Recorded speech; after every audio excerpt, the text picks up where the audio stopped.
Convido você a abrir a sua Bíblia em Lucas.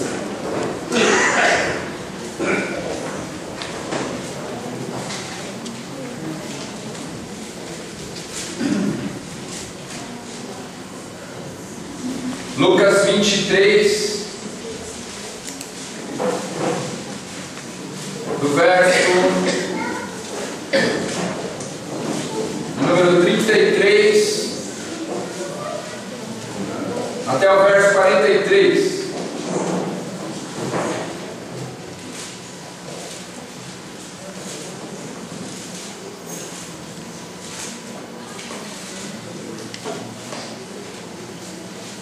Nos diz assim o Evangelho de Lucas,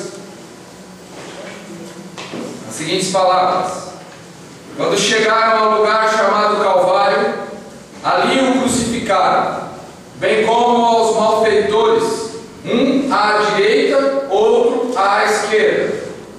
Contudo, Jesus dizia: Pai, perdoa-lhes, porque não sabem o que fazem.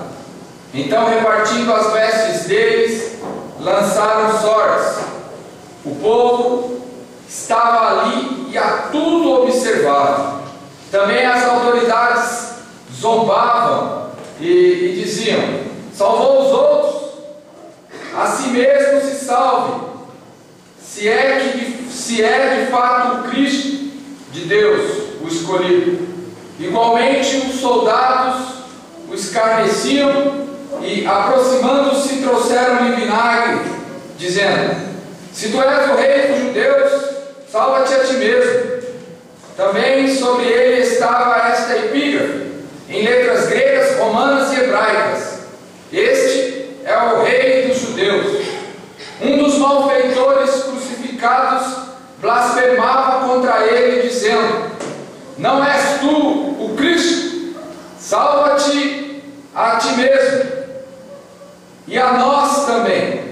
Respondendo-lhe, porém, o outro repreendeu-o, dizendo: nem ao menos temes a Deus, estando sob igual sentença? Nós, na verdade, com justiça, porque recebemos o castigo que os nossos atos merecem, mas este nenhum mal fez. E acrescentou: Jesus, lembra-te de mim quando vieres no teu reino. Jesus lhe respondeu: em verdade te digo que hoje estarás comigo no paraíso. Irmãos, a mensagem da cruz, a pregação do tema cruz, era algo muito feito nos dias da igreja primitiva. Se você der uma olhada lá na primeira epístola de Paulo aos Coríntios, você vai encontrar que o tema central da pregação do apóstolo Paulo era a cruz, a pregação da loucura da cruz para alguns. Ele diz: certamente a palavra da cruz é loucura para os que se perdem, mas para nós que somos salvos é poder de Deus. A pregação da cruz muitas vezes tem sido negligenciada nos arraiais evangélicos e, por que não dizer, nas igrejas brasileiras. Hoje nós não temos visto nos programas televisivos uma preocupação em se anunciar a cruz de Cristo e o Cristo da cruz.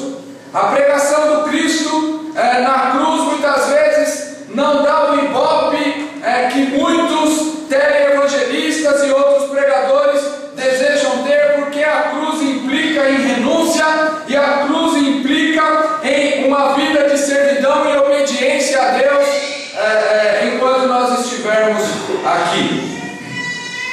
Talvez para muitos a cruz seja encarada como um mero amuleto, ou para muitos a cruz é só mais um sinal que se faz quando se passa em algum local que possua um caráter religioso. Mas a pregação da cruz, ela deve ser sim o tema central da igreja evangélica, porque não há evangelho, não há salvação sem a cruz do Senhor, sem a pregação da mensagem Nós cantamos aqui eu amo a mensagem da cruz, né?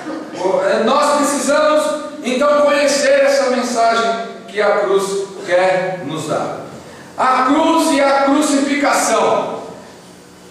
Mandar alguém à cruz naqueles dias do Império Romano era algo que era somente aplicado às pessoas que eram tidas como malfeitores, como ladrões, pessoas que eram cotadas e instadas como pessoas reputadas de pessoas más, de malfeitores, pessoas que praticavam coisas erradas. E a morte de cruz era uma das mortes mais terríveis. A vítima da crucificação, ela experimentava ondas de náuseas. A vítima de crucificação, ela entrava em estado febril. A vítima de crucificação, ela passava por uma intensa sede e o corpo dela era sendo tomada por câimbras e dores incessantes. Ficava totalmente pulsante o seu corpo. E como ela poderia demorar, quem estava ali não conseguia dormir, quem estava ali era acometido de insônia. A crucificação trazia fome, a crucificação trazia desidratação, e a crucificação fazia com que acontecesse uma infecção progressiva em todo o corpo. De maneira que o imperador romano, por nome de Tibério, gostava de aplicar a morte de cruz, porque ele acreditava que se um malfeitor fosse condenado à morte e à pena capital, se a vida dele fosse tirada de uma vez, ele ia encarar como se fosse algo que ele não tivesse sofrido por aquilo que ele praticou. Então eles usavam a morte de cruz para que a pessoa pagasse até o último instante, sofresse intensamente um castigo fustigante, para que ele fosse literalmente pagado a pena ao qual ele havia praticado por conta dos seus crimes.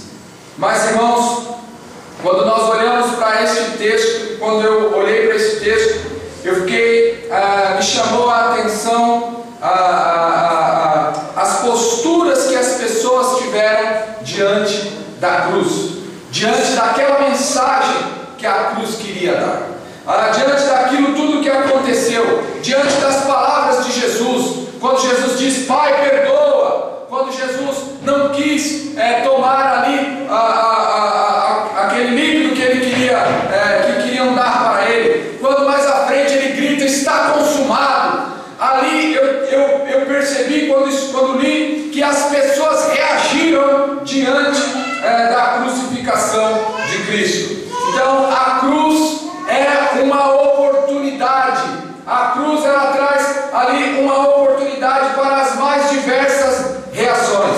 Então eu gostaria que nosso irmão clicasse aí. A cruz foi uma oportunidade de... A primeira oportunidade que eu vi ali foi a reação de algumas pessoas no seguinte sentido.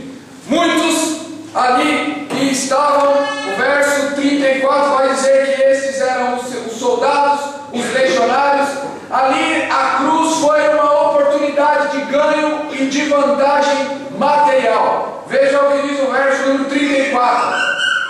Contudo, Jesus dizia: Pai, perdoe-lhes, porque não sabem o que fazem. Então, repartindo as vestes deles, lançaram sortes. Primeira implicação que eu quero trazer aqui é que o repartir das vestes do Cristo, o repartir daquilo que Jesus estava possuindo, era um costume que era praticado pelos soldados para pegar as vestes e as vestimentas dos que eram crucificados. Segundo o costume, eles faziam isso. Tem-se acreditado, os estudiosos vão dizer que eram 5 peças que Jesus possuía ali: um lenço de cabeça, as suas sandálias